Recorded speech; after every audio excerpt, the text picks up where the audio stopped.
మామిడి తోటల పెంపకందారులు రైతులకు అందరికి కూడా ఇక్కడ సెంట్రల్ గవర్నమెంట్ వారు ప్రాసెసింగ్ యూనిట్ శాంక్షన్ చేసిన ఇక్కడ స్టేట్ గవర్నమెంట్ ల్యాండ్ అక్విజిషన్ చేయక భూమిని సర్దలేక ఇప్పటి వరకు అది పెండింగ్ ఉంది. అది కంప్లీట్ చేసేసి ఇక్కడనే కోల్డ్ స్టోరేజ్ గోడౌన్ కట్టించి అవసరం పడితే హైదరాబాద్ కు పోయాల్సిన అవసరం లేకుండా మామిడి మార్కెట్ ను ఇక్కడికి ఎంపీ ఎలక్షన్ల తర్వాత ఇక్కడ మార్కెట్ ఏర్పాటు చేపిస్తామని నేను మాటిస్తున్నా.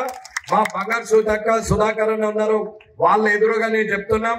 ఖచ్చితంగా మామిడి తోట మార్కెట్ ఇక్కడ ఎంపీ ఎలక్షన్స్ తర్వాత ఇక్కడ శాంక్షన్ చేపించి ఇక్కడనే చేపించే ప్రయత్నం చేస్తాం. మీరు హైదరాబాద్ వరకు వెళ్ళి ఖర్చు పెట్టుకోవాల్సిన అవసరం లేదు. ఇకపోతే నల్లమల అడవుల్లో కానీ వెదురు బొంగులు ఉన్నాయి, వారి ద్వారా పేపర్ మిల్లు కూడా ఇక్కడ పెట్టే అవకాశం ఉంది. సున్నప్రాయం ఉంది కాబట్టి సిమెంట్ ఫ్యాక్టరీ కూడా పెట్టే అవకాశం ఉంది. అలాగే ఇక్కడ ఉన్నటువంటి అందరు కూడా ఇప్పటి వరకు 2 సార్లు 1960 కానీ 70 కానీ రంగదాస్ గారు గెలిచారు, బీసీలు గెలిచారు. ఆ తర్వాత దగ్గర 12 సార్లు 1978 నుంచి ఇప్పటిదాకా జూపల్లి కృష్ణారావు గారు వాళ్ళ తరపు నుంచి వారు గెలుస్తూనే వచ్చారు. నడమల ఒక రెడ్డి గెలిచాడు. ఏదున్నా ఇప్పటి వరకు ఉన్న ఎమ్మెల్యే గారు జూపల్లి కృష్ణారావు గారు ఎక్కడ మంత్రిగా కాంగ్రెస్ లో ఉన్నారు. తర్వాత బీఆర్ఎస్ గవర్నమెంట్ వస్తే అక్కడికి మారారు, ఆడ మంత్రిగా ఉండి మళ్ళీ మారారు, మళ్ళీ ఇప్పుడు మంత్రి అయ్యారు. ఎక్కడ పచ్చగుంటే అక్కడ పోతారని సుధాకర్ రావు అని చెప్పాడు. ఇవాళ ఆయన చేసింది నేను చూస్తే అమ్మ దగ్గర 10 పార్లమెంటులు తిరిగినా ఇది 11వ పార్లమెంట్. ఇది పార్లమెంట్ మీటింగ్లలో కానీ అభివృద్ధిని చూస్తే ఆదిలాబాద్ కానీ రామగుండం సింగరేణి ఏరియాలో ఉన్న కొత్తగూడెం కూడా ఈ కొల్లాపూర్ కన్నా 100% మంచిగా ఉన్నాయమ్మా. మారుమూల గ్రామాల్లో ఉన్నటువంటి ఆ ఏరియాలో కూడా ఇప్పటికి ఇన్నిసార్లు మంత్రిగా చేసి 2004 రాజశేఖర రెడ్డి గారి మంత్రివర్గం నుంచి మొదలు పెడితే ఇయ్యాలటి వరకు 2024 ఇప్పుడు రేవంత్ రెడ్డి మంత్రివర్గం వరకు ఆయన ప్రతిసారి ఉన్నా ఇక్కడ ఉన్న అభివృద్ధిని చూస్తే అర్థమవుతుంది. మీరు ఎందుకు ఓటేస్తున్నారో నాకు అర్థం కావట్లేదు. ఇకపోతే ఇక్కడ ముదిరాజు అన్నలు చాలా మంది అత్యధిక జనాభా కలిగిన వాళ్ళు ఉన్నారు. వీళ్ళందరూ కూడా రాష్ట్ర వ్యాప్తంగా భారతీయ జనతా పార్టీ వైపు ఉన్నారు. నా గెలుపులో ముఖ్య పాత్రదారులు ముదిరాజులనే చెప్తున్నాను. ఇక గొల్ల కుర్మలు ఉన్నారు, వాళ్ళు కూడా ఇవాళ భారతీయ జనతా పార్టీ ఉన్నారు, వారు కూడా భారతీయ జనతా పార్టీ తరపునే ఉన్నారు. నేను చెప్పేది ఒకటే, ఇప్పటి వరకు ఎవరైనా సరే ఎక్కడ ఉన్నా ఇవాళ కల్వకుర్తిలో ఆచారంగా గెలుస్తుండే ఎమ్మెల్సీ ఉండి పక్క పార్టీలో ఎమ్మెల్యే టికెట్ ఇస్తా అంటే వచ్చోగైన ఎమ్మెల్యేలు ఇంకో ఆయన చాలా రోజుల నుంచి ఓడిపోతా ఉన్నా నన్ను గెలిపోయింది అని అంటే మొన్న ఆయన గెలిచిండు. ఇలా బతిమలాడి గెలిచి 6 గ్యారంటీల పేర్లు చెప్పినటువంటి ముఖ్యమంత్రి రేవంత్ రెడ్డి గారు ఇలా ముఖ్యమంత్రి అయి ప్రభుత్వాన్ని ఏర్పాటు చేసిండు. కానీ ఏం లాభం? గృహజ్యోతి లేదు, గృహలక్ష్మి లేదు, మహాలక్ష్మి లేదు, రైతు భరోసా లేదు. ఇప్పటి వరకు 6 గ్యారెంటీలు ఆయన ఇచ్చిన ఏది కూడా కాలేదు. కాదు కూడా ఎందుకు కాకుంటే 1,53,000 కోట్లు కావాలా? ఇవాళ 7 లక్షల కోట్లు అప్పు చేసిందని చెప్తున్నారు. 7 లక్షల కోట్ల అప్పు చేసి పాత ముఖ్యమంత్రి పోయి ఫామ్ హౌస్ లో అన్నాడు. ఇప్పుడు కొత్త ముఖ్యమంత్రి ఏం చెప్తున్నాడు? 7 లక్షల కోట్ల అప్పు చేసి చిప్ప చేతిలో పెట్టిండు. మరి నేను చెయ్యాలంటే కేంద్ర ప్రభుత్వం కాంగ్రెస్ ప్రభుత్వం రావాలా, వస్తేనే మేము హామీలు నెరవేర్చగలుగుతామని చెప్పి రేవంత్ రెడ్డి గారు చెప్పారు. ఆడ వచ్చేది లేదు, ఈడ ఇచ్చేది లేదు అనేది మొదలే చెప్పేసిండు. అన్న ఆ రోజైనా నరేంద్ర మోడీ గారిని మోడీ లేదు బోడీ లేదు అని చెప్పి మాట్లాడిన ముఖ్యమంత్రికి ప్రజలు కర్రగాల్చి ఏడ వాత పెట్టిర్రో మీకు అర్థం అందరికీ తెలుసు. ఇప్పుడున్న కృష్ణారావు గారు కూడా మంత్రి హోదాలో ఉండి ప్రధానమంత్రికి మర్యాద ఇవ్వాలని లేకుండా నోటికి వచ్చినట్టు మాట్లాడుతున్నారు.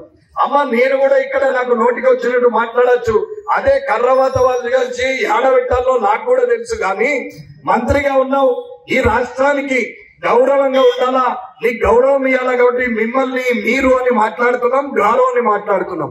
ప్రధానమంత్రి నరేంద్ర మోడీ గారు సాక్షాత్ విశ్వగురు అని చెప్పి ప్రధానమంత్రి హోదాలో ఉన్న వ్యక్తికి ఇవాళ నువ్వు కర్రు కాల్సి ఏడబెడతాను మాట్లాడుతున్నావు, ప్రజల్ని ఏడబెట్టాలో ఆన్నే పెడతారు అనేది చెప్తున్నాం.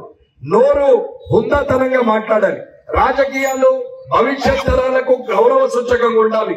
గౌరవంగా ఒకరినొకరు మాట్లాడుకోవాలి. ప్రజల సమస్యలను పట్ల మాత్రమే మాట్లాడాల్సినటువంటి ప్రజాప్రతినిధులు ప్రతిపక్షాల గురించి మాట్లాడతారు తప్ప ప్రజల కష్టాల గురించి మాట్లాడరు.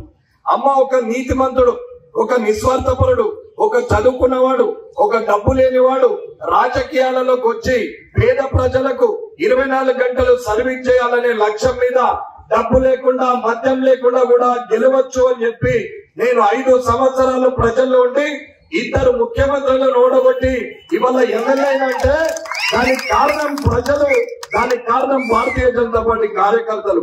అమ్మ కష్టం వచ్చినప్పుడు నేనున్నా అని చెప్పి ఇట్లా చెయ్యి తడితే భుజం తట్టి పక్కన నిలబడితే 100 కోట్లు ఇచ్చినాడు కూడా సంతోషం ఉండదు. కష్టం వచ్చినాడు పక్కన నిలబడ్డవాడు నాయకుడు అవుతాడు. కానీ నెల ముందు 6 నెలల ముందు వచ్చి నేను ఇది ఖర్చు పెడతా అది ఖర్చు పెడతా అంటే నలుగురికి పైసలు ఇచ్చి 400 మందిని బదనాం చేస్తారు ఈ రాజకీయ నాయకులు. ప్రజలు మంచోళ్ళే, అమాయకులను చేసి ఏదో ఒకటి మాట్లాడి నోటికి వచ్చినట్టు మాట్లాడడం నేర్చుకున్నారు. కళ్ళబొల్లి మాటలు నమ్మాల్సిన అవసరం లేదు. అన్న రాజకీయం అంటే కోట్లతో కూడుకున్నదని మీరంటారు. కాదు, ప్రజల కష్టంకు భరోసా ఇచ్చినోడు నాయకుడు అవుతాడని నేను అంటున్నా. నాయకుడు అంటే ఒక ధైర్యం, నాయకుడు అంటే ఒక నమ్మకం, కానీ నాయకుడు అంటే మద్యం, నాయకుడు అంటే డబ్బు, నాయకుడు అంటే కలెక్షన్ అనుకునే పరిస్థితి కాదు ఇది. ఈ మార్పు కోరే నేను మాట్లాడుతున్నాను. దయచేసి కొల్లాపూర్ లో ఉన్న ప్రజలు కూడా అర్థం చేసుకోవాలా. రానున్న కాలం చెప్పినా మొన్న ఓట్లను మర్చిపోయి ఈసారి ఇక్కడ బీజేపీకి ఓట్లేస్తే మనం చెప్పిన మాటలు పరిశ్రమలు అది చెప్పడానికే మాట అంటే మాట, చెప్పిన మాట తప్పకుండా ఉండే పార్టీ. అలాంటి పార్టీలో ఈ రోజు తెలంగాణ మొత్తంలో వీరుడు, హీరో ఆఫ్ ది తెలంగాణని దేశం మొత్తం కొనియాడుతున్న వెంకటరమణారెడ్డి గారు మన కొల్లాపూర్ కొల్లాపూర్లో రావాలి కమలం అని చెప్పడానికి వచ్చిండు. మనం స్వాగతిద్దాం. ఇట్లాంటి నాయకులు భారతీయ జనతా పార్టీ మాటలు మాత్రమే ఉంటారు. అట్లాంటి భారతీయ జనతా పార్టీకి మనం అందరం ఒకసారి ఇద్దాం.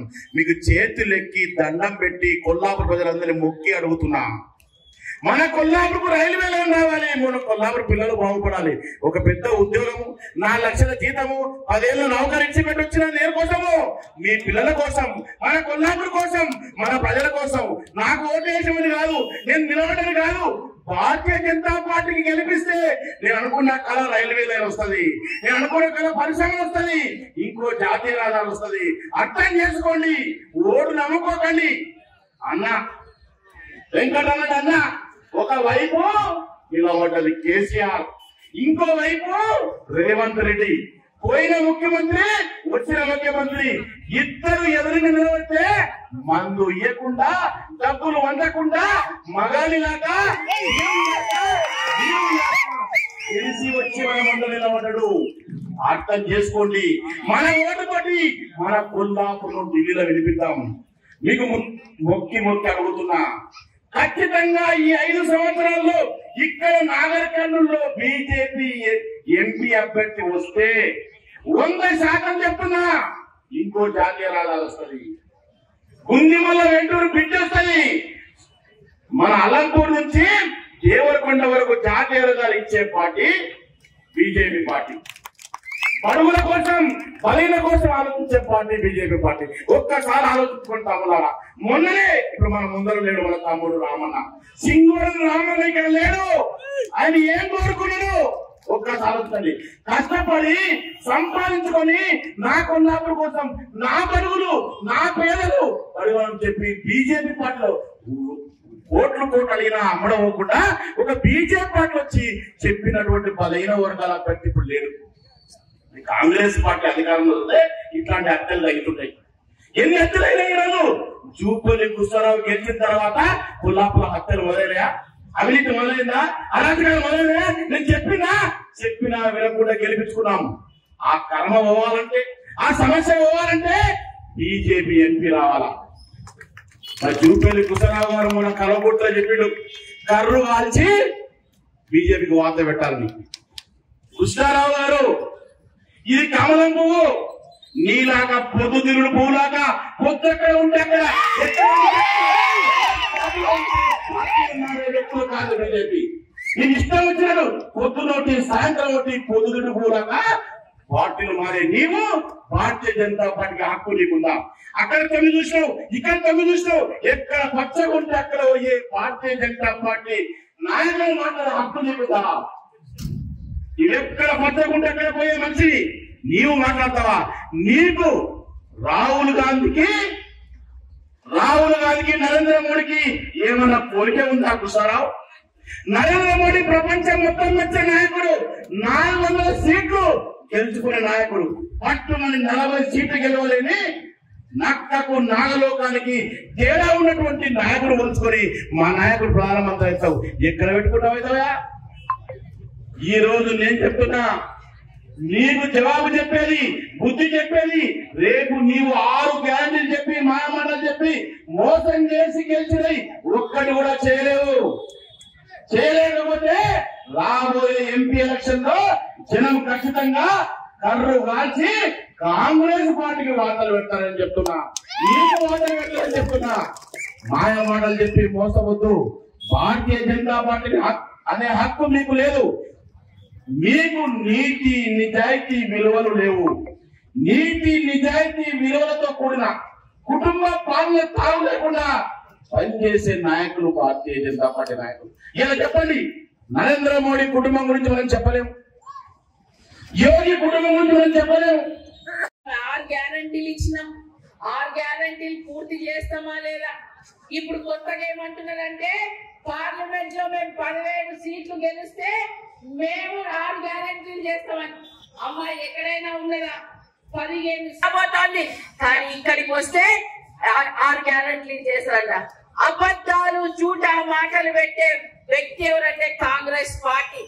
అమ్మా నరేంద్ర మోదీ గారు ఆయన మనసులో, ఆయన ఆలోచనలో కేవలం ఒక్కటే ఏంటి అనంటే భారతదేశ ప్రజలు, పేద ప్రజలు, మహిళలు మరియు యువకులు మరియు రైతులు అనేదే ఆయన ఆలోచన.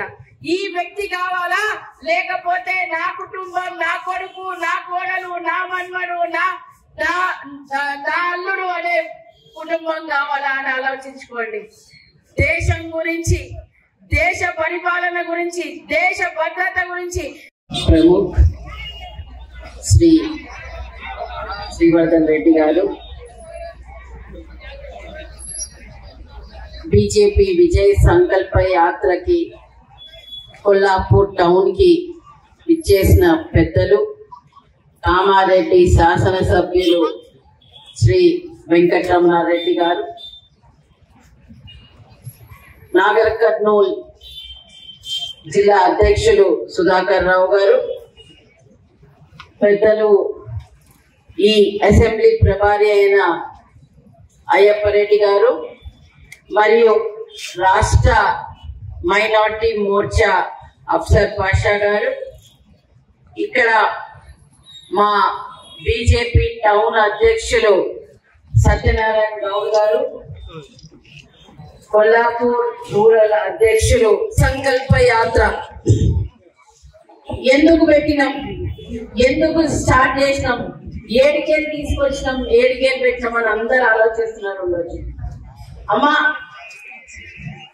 మొన్న 20వ తారీఖున మన ఉమ్మడి మహబూబ్ నగర్ లో కృష్ణమ్మ తల్లికి నమస్కారం చేసుకొని పూజలు చేసుకొని దత్తాత్రేయ స్వామి ఆశీర్వాదాలు తీసుకొని మా రాష్ట్ర అధ్యక్షులు కేంద్ర మంత్రి వర్యులు శ్రీ కిషన్ రెడ్డి గారు ఈ యాత్రని స్టార్ట్ చేశాడు.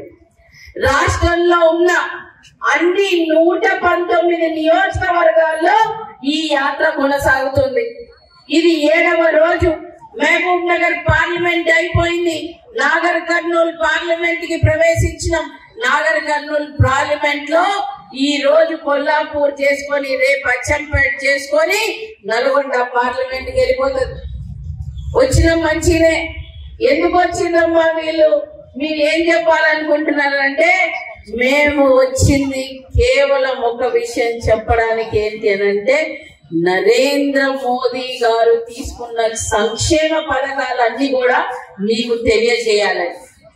అమ్మా 2014లో శ్రీ నరేంద్ర మోదీ గారు ప్రధానమంత్రి అయిన తర్వాత ఆయన ఫస్ట్ టైం ఆగస్టు 15 కి జెండా ఎగరవేస్తే ఆయన స్వచ్ఛ భారత్ కింద మా మహిళా అక్క చెల్లెళ్ళకి నేను ఏదో ఒకటి చెయ్యాలని ఆలోచించి ఆయన స్వచ్ఛ భారత్ కింద ఆత్మగౌరవం, మా మహిళా అక్క చెల్లెలకి ఆత్మగౌరవం కాపాడాలని ప్రతి ఒక్క ఇంటికి ఫ్రీ టాయిలెట్స్ ఇవ్వడం జరిగింది.